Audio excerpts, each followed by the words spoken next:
Welcome back to Silent Paws and Brave Hearts. The dog was already awake. That was the thing about Rex. He never waited for the nightmare to finish. He always arrived before Jack's hands started shaking, before the cold sweat soaked through the sheets, before the darkness behind Jack's eyes became too heavy to carry alone. Rex would press his large, warm head against Jack's chest, right over his heart, and hold it there, steady, unmoving, like an anchor dropped into a stormy sea. Jack Thompson would lie there in the dark, staring at the ceiling, one hand resting on Rex's neck, feeling the dog's slow and even breathing until his own breathing matched it, until the room stopped feeling like a battlefield, until the silence stopped feeling like a threat.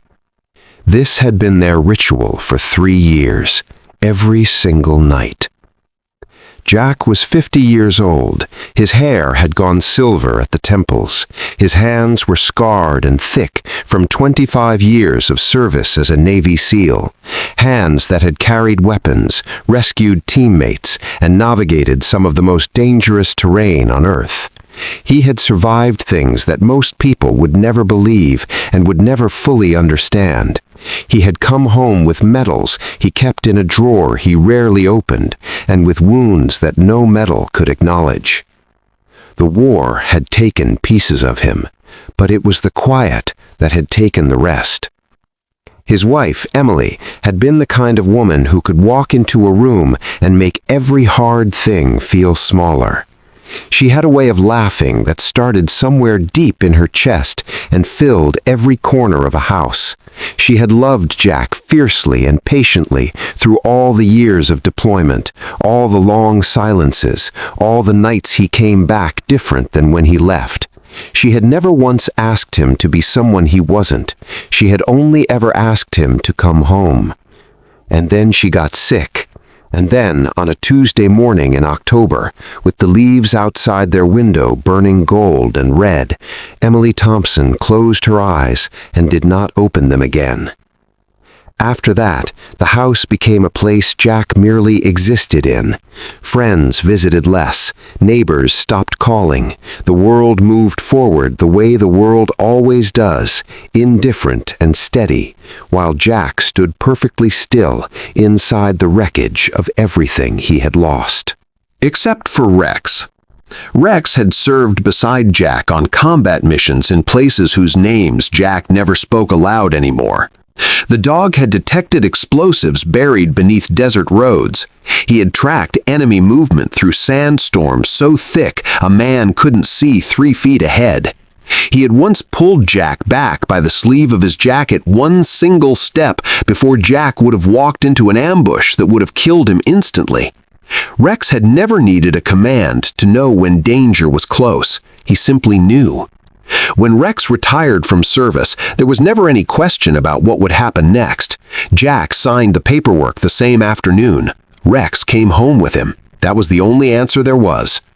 Now Rex was older. His muzzle had gone white. He moved a little slower in the mornings, easing himself up from the floor with the careful dignity of an old soldier who refused to let anyone see the effort it cost him. But his eyes were the same, dark, calm, watchful, and full of something that went beyond instinct, something that felt, to Jack, remarkably close to devotion. On a cold February morning, with frost still thick on the window panes, Jack sat at the kitchen table, sorting through a cardboard box he had put off opening for months. It had arrived after his father's passing, a man named Walter Thompson, a Korean War-era veteran himself, a man of very few words and very strong opinions about the ones he did choose to use. Jack and his father had never been close in the way that some fathers and sons are close. There had been no easy warmth between them, no long conversations on front porches, no arms around shoulders at graduations or homecomings. Walter Thompson had shown love the way a man of his generation often did, through presence, through work, through showing up without being asked. Jack had spent most of his life understanding this intellectually while still aching for something more. He pulled old photographs from the box, a utility bill, a pocket knife with a worn wooden handle, and then at the very bottom, beneath a folded flannel shirt that still smelled faintly of sawdust and pine, a sealed envelope. Jack's name was written on the front in his father's handwriting, careful, deliberate, the handwriting of a man who did not write often and so wrote slowly when he did. Jack sat with the envelope in his hands for a long moment without opening it. Rex padded over from the corner of the room and sat beside his chair, close enough that his shoulder pressed against Jack's leg. Jack opened the envelope. Inside was a single sheet of paper, folded twice. "If you're reading this, son, I'm gone. There's a cabin in the Smoky Mountains I started building years ago. I couldn't finish it. Maybe you can. The coordinates are written on the back of this page. Don't let it sit there unfinished. Dad." There was no "I love you," no apology for the distance between them, no explanation for why a man had spent years building something in the mountains and never once mentioned it to his only son. That wasn't Walter Thompson's way. Jack read the note 3 times, then he set it on the table and looked out the frost-covered window at the pale winter sky for a long time without speaking. Rex rested his chin on Jack's knee and looked up at him with those steady, dark eyes. Jack reached down and placed his hand on the dog's head. "Looks like we're taking a drive," he said quietly. They drove south for 2 days, into Tennessee, into the ancient green silence of the great Smoky Mountains. The roads narrowed as they climbed. The trees grew denser and taller, their bare winter branches laced together overhead, like the vaulted ceiling of a cathedral older than any building Jack had ever entered. Fog moved through the valleys in long, slow rivers, unhurried and absolute. The world up here felt different, heavier, quieter, like a place that had been holding its breath for a very long time. Rex sat in the passenger seat with his head resting on the window frame, ears forward, watching the forest pass. He hadn't ridden like this, alert, interested, fully present in months. Something about the mountain air had reached him. Something old and instinctual had stirred behind those dark eyes. The coordinates led them off the paved road onto a dirt track barely wide enough for Jack's truck, winding for 3 miles through old-growth timber before the trees opened without warning into a small clearing. And there it was, a cabin, small and solidly built from rough-hewn timber, its roof dark with age and moss, its single front window looking out over the clearing like a watchful eye.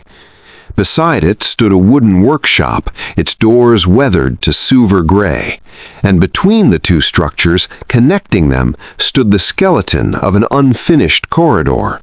Posts and beams in place, the framework complete, but open to the sky. No roof, no walls, just the bare bones of something that had been started and then, for reasons written in the shaking handwriting of a sick man, left behind. Jack stood in the clearing for a long time without moving.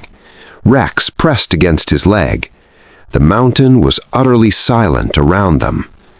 Jack had stood in places of great violence and felt less exposed than he did standing here in this quiet clearing, looking at the unfinished thing his father had left him. Inside the cabin, Jack found his father's notebooks stacked on a rough wooden shelf. He sat at the small table by the window and read them slowly, one by one, while Rex explored every corner of the room with his nose low to the floor. The notebooks were filled with construction plans, precise measurements, load calculations, notes about wind direction and seasonal storm patterns, detailed observations about the mountain terrain written over years and years of careful visits. His father had been coming here for a long time, quietly, alone, building something with his hands because his hands always knew how to say what his mouth could not. Near the end of the last notebook, the handwriting changed. It became slower, more deliberate, each letter formed with visible effort. My lungs are failing. I won't finish the corridor. But if you come here one day, build it strong. Not for pride, for protection. This place can shelter people who need sheltering. I always believed you would be one of them." Jack closed the notebook. He did not cry. He sat very still for several minutes with his hands flat on the table and his eyes fixed on nothing. Rex came and sat beside him and leaned his full weight against Jack's side, and Jack reached down without looking and held on to the dog's collar the way a man holds on to a railing in a storm. His father had known. Through all the silence and the distance and the years of not enough words, his father had known that his son would one day need a place to come to. He had built it, imperfectly, incompletely, but with everything he had. That was Walter Thompson's love letter, written in timber and mountain fog, and a set of coordinates left in the bottom of a cardboard box. The following morning, Jack met Sarah Mitchell. She was a park ranger, lean and weathered in the way of people who spend their lives outdoors, with sharp eyes and a direct manner that reminded Jack of the best NCOs he had ever served with. She had been patrolling these mountains for 15 years, and she recognized the cabin the moment Jack described it to her at the ranger station. "Your father," she said, nodding slowly. "He came through here twice a year, every year, for as long as I can remember. Never said much, but he always stopped to ask about the terrain, storm history, flood patterns, the safest access routes in winter." She paused. He was building that place like he was preparing it for someone he cared about deeply. She looked at Jack directly. "I'm glad that person finally came." 3 days after Jack arrived, Rex found it. They were in the workshop, Jack pulling up rotted floorboards to assess the damage beneath, Rex moving along the walls with that low, focused energy Jack recognized from 1,000 missions, the particular quality of attention that meant the dog had found something real. Rex stopped at the far corner of the workshop floor. He looked back at Jack once. Then he began to dig. "Rex." Jack crossed the room and crouched beside him. The dog had already pulled aside a loose board to reveal the edge of a trapdoor set flush with the floor, its iron handle dark with age. Jack's hands were steady as he lifted it. Beneath was a small underground room, no larger than a walk-in closet, dug by hand and lined with rough timber.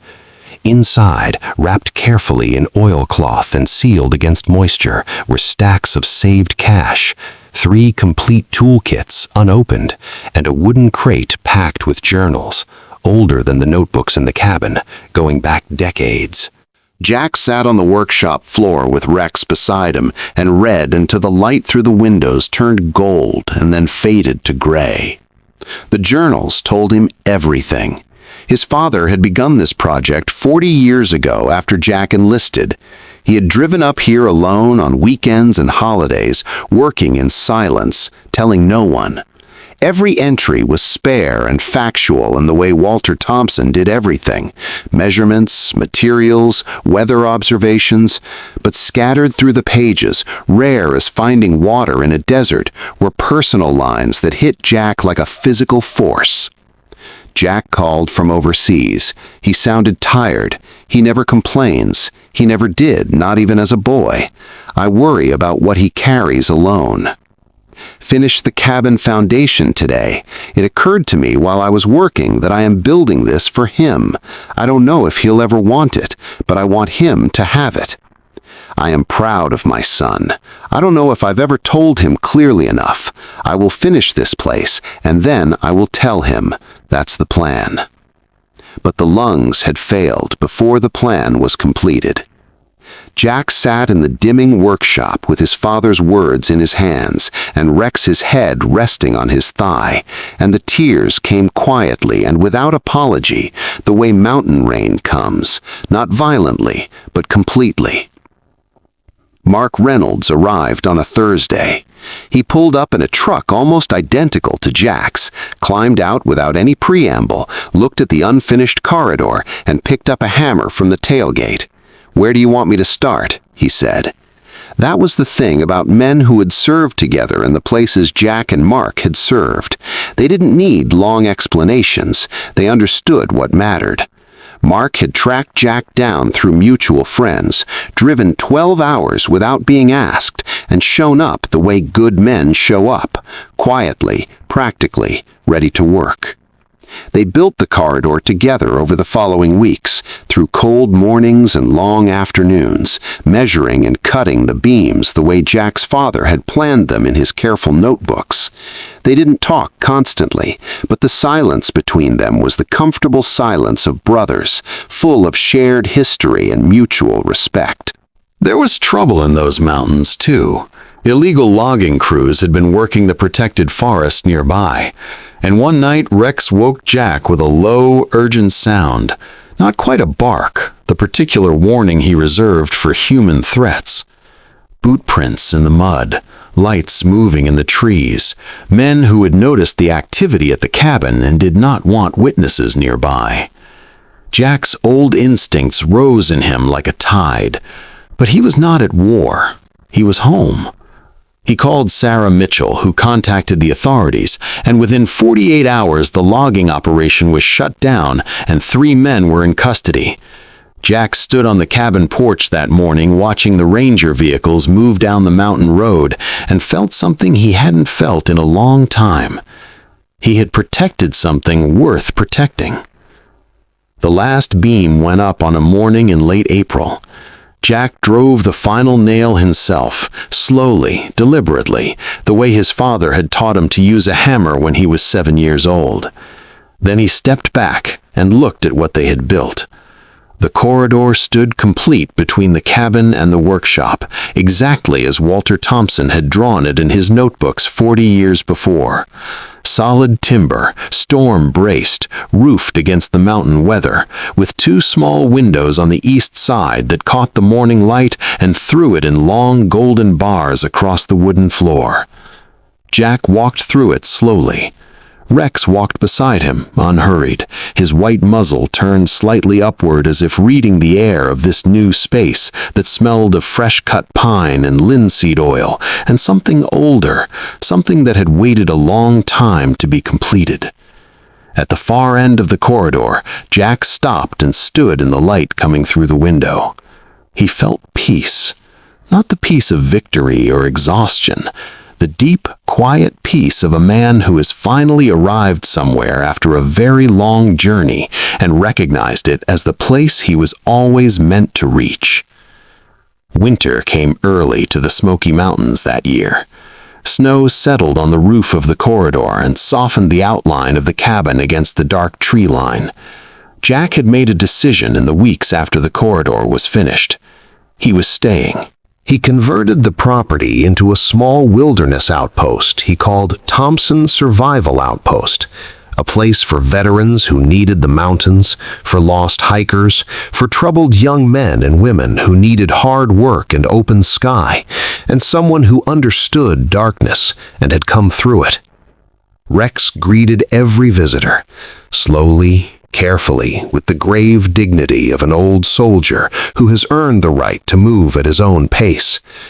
People who arrived broken or frightened would find themselves sitting on the cabin porch with Rex's head in their lap, and something in them would ease, the way something in Jack had eased on 1,000 dark nights. On a quiet evening in December, with snow falling in thick, slow curtains outside the window, Jack opened the last page of the final journal. He had been saving it. He had known, somehow, that it needed to be read at the right moment. His father's handwriting was very faint here, barely pressed into the paper, as if written by a man who had almost nothing left, but still had one more thing to say. "If you found this place, son, it means you still haven't given up." Jack sat with those words for a long time. The fire crackled softly. Outside, the snow covered everything in white silence. Rex eased up from the floor with his old, careful dignity and laid his head on Jack's knee and looked up at him with those dark and faithful eyes that had watched over him through war and grief and the long, hard wilderness of loss. Jack closed the journal gently. He placed his hand on Rex's head, and for the first time in more years than he could count, the old Navy SEAL smiled.